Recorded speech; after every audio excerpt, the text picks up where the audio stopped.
Many First Nation communities across Canada lack access to clean, safe drinking water and live with boiled water advisories. The Indigenous area, Neskantaga in Northern Ontario, is a community with the most extended boil water advisory in Canada, starting in 1995. The Indigenous people of Neskantaga need clean water and a better water reserve due to the filthy Addiswapikat Lake. Because of the water's filtration system's inability to disinfect the large amounts of organic matter that have been decomposed from plants and trees. Due to being unable to receive safe, clean drinking water, Neskantaga citizens have to rely on bottled water for bathing, eating, drinking, and all other hygienic necessities. If they do run out, however, they have to use boiled water, which often contain high amounts of chlorine and chemicals, leading to severe illnesses. Despite this, they continue to stay there to practice their religion and teach it to the young, fearing that people would mistreat them for their practices and decide to live remotely far from non-Indigenous citizens. Now the obvious factual question is, what can they do to fix their water reserve? But maybe there's more to it. Let's try to find a connection between the Neskantaga's Indian Water Reserve and the Truth and Reconciliation Commission report in 2015. As stated by Gales Canada's online collection, it was a 7-year effort to document and address the injustices that was occurred under Canada's residential school system. So, while the Truth and Reconciliation Commission's main aim was not on water reserves, it still impacted significantly the Indigenous people's way of life. For instance, they were given opportunities to speak of their challenges and were deemed to receive respect from the law and other citizens. Indigenous people all over Canada did not have proper connection to communicate and express their struggles, and this report was said to offer more connections across Canada. Furthermore, the report said that they would give more personal help to a lot of Indigenous tribes, mainly with group leaders, and to fix problems and situations that would make them have unfortunate living conditions. After interviewing multiple Indigenous people, healthcare was pronounced the most occurring problem, with several individuals discussing water reserves. According to the news article made by the Government of Canada, Canadian Prime Minister Justin Trudeau has declared to fix all water reserves by 2020. But there are still 29 communities without drinking water, one of them being Neskantaga's water reserve.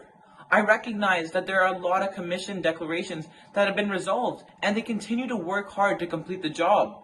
But saying vows and making these statements, yet still having the situation unfixed, is very ill-mannered and puts a poor reputation on the federal government and their respect. The government has been keeping the reasoning behind not fixing the Neskantaga's water reserve to themselves and have placed them 19th on the federal water treatment priority list.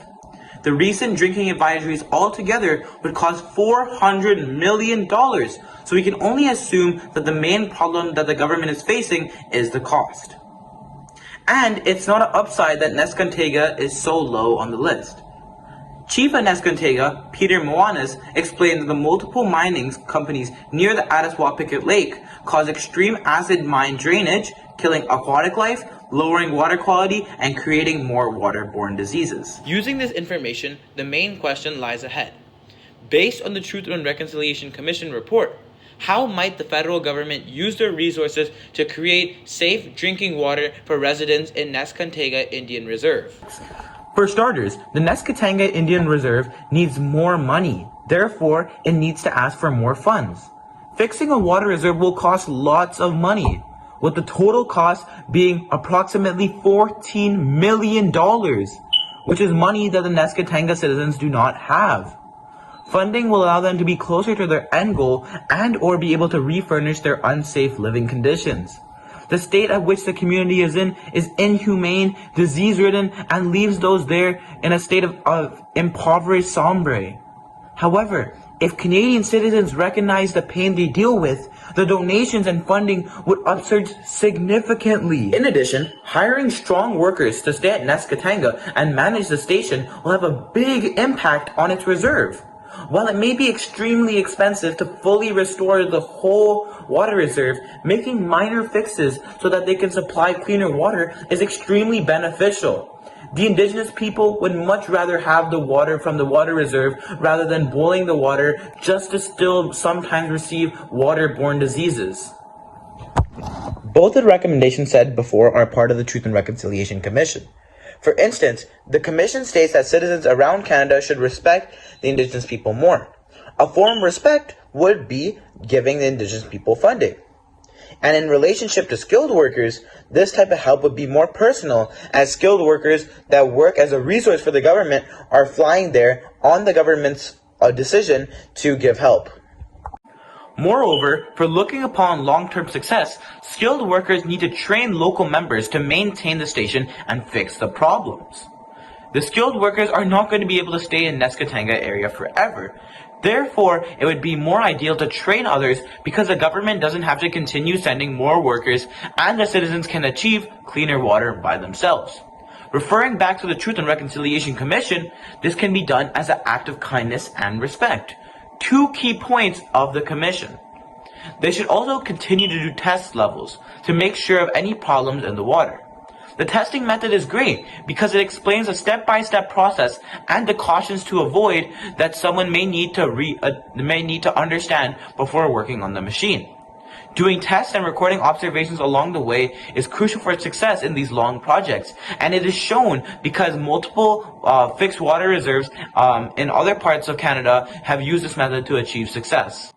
Unfortunately, the process of teaching and making observations is going to take time. So, in the meantime, providing more bottled water, medical resources, and hygienic products is going to be extremely beneficial. 2 bottles of 1.5 liters of water a month is extremely unlivable, and that's what the Neskantaga residents are getting. Instead, the government should live up to the Truth and Reconciliation report, wording about giving more personal help and giving each household lots more of these supplies. Sadly, Neskantaga remains on a boil water advisory, and as of right now, the government have said to be using all their efforts on fixing reserves. Personally, I believe that the government should take into consideration of my advice. They should rethink on the indigenous people's lives using the statements said by the Truth and Reconciliation Commission. They should save Neskantaga and their water reserve.